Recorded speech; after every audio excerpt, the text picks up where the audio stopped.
IPL T20 cricket ചരിത്രത്തിലെ record chasing വിജയം സ്വന്തമാക്കി Punjab Kings. Kolkata Knight Riders പടുത്തുയർത്തിയ പടുകൂറ്റൻ സ്കോർ പഞ്ചാബ് ഒരിക്കലും മറികടക്കില്ല എന്ന് എല്ലാവരും കരുതിയിരുന്നു. എന്നാൽ ഈഡൻ ഗാർഡൻസിലെ ആരാധകരെ കോരിത്തെരിപ്പിച്ച് ചരിത്രം കുറിച്ച മത്സരത്തിൽ മിന്നുന്ന സെഞ്ചുറിയുമായി ജോണി ബെയ്സ്റ്റോയും ഫിനിഷറായി ശശാങ്ക് സിംഗിന്റെ കരുത്തുറ്റ ഇന്നിംഗ്സും ഓപ്പണർ പ്രഭ്സിമ്രാൻ സിംഗിന്റെ തുടക്കവും കൂടിച്ചേർന്നപ്പോൾ കൊൽക്കത്തയുടെ ഹോം ഗ്രൗണ്ടിൽ പഞ്ചാബിന് ത്രസിപ്പിക്കുന്ന വിജയം.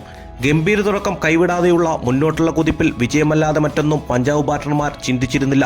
ഫോമിലേക്ക് തിരിച്ചെത്തിയ ജോണി ബെയ്സ്റ്റോ സെഞ്ചുറി നേടി പുറത്താവാതെ നിന്നു. ലേലത്തിൽ ആൾമാറി വിളിച്ചവന്റെ തേരോട്ടത്തിന് മുന്നിൽ മുട്ടുമടക്കി കൊൽക്കത്തൻ ബൗളർമാർ. ഒരിക്കൽ കൂടി ശശാങ്ക് സിംഗിന്റെ ബാറ്റിംഗിന്റെ കരുത്തറിഞ്ഞു. ആളുമാറി വന്നവൻ ഇപ്പോൾ ഹീറോ ആവുമ്പോൾ വെറും 28 പന്തിൽ നിന്നും 68 റൺസുമായി ഫിനിഷിംഗ് റോളിൽ മികച്ചു നിന്നു. കൊൽക്കത്തയുടെ ഓപ്പണർമാരായ നരൈൻ സാൾ സഖ്യം മികച്ച തുടക്കം നൽകിയപ്പോൾ പിന്നീടുള്ളവരെല്ലാം അടിച്ചു തകർത്ത് സ്കോർ ബോർഡിൽ 261 കൂറ്റൻ റൺസ് നേടി. മറികടക്കുമെന്ന സ്വപ്നത്തിൽ പോലും കരുതാത്ത മത്സരം തിരുത്തിക്കുറിച്ച പഞ്ചാബ് കിങ്സിന് ആശംസകൾ നേർന്നുകൊണ്ട് ഇതുപോലെയുള്ള ഏറ്റവും പുതിയ വീഡിയോസുമായി കാണാം. കാത്തിരിക്കാം. Talk bye Haris.